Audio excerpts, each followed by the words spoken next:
NATO says Spain will become the latest member state to send air defence systems to Ukraine to help Kyiv against Russia's missile barrages.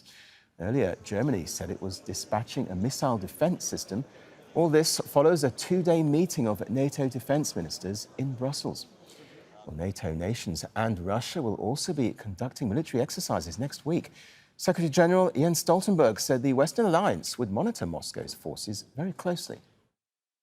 This exercise, the Russian exercise, is an annual exercise. It's an exercise where they test and exercise their nuclear forces. We will monitor that, as we always do.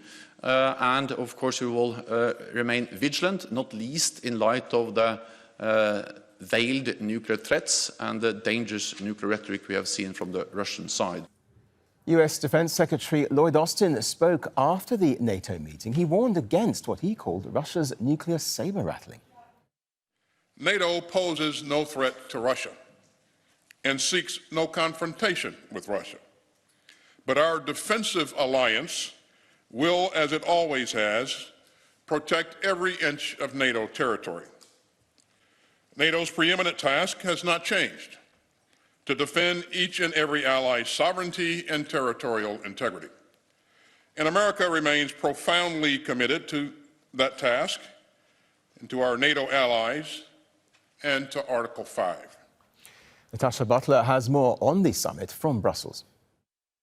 Well, I think the mood at this NATO defence ministers meeting over the past few days has been solemn and determined. We've heard over and again from the chief of NATO, Jens Stoltenberg, as well as the US Defence Secretary, that NATO allies are in it for the long haul. They're going to support Ukraine for as long as it takes, and that support really takes the shape of stepped up weapons deliveries to Kyiv, particularly those air missile defence systems that Kyiv says it so desperately needs.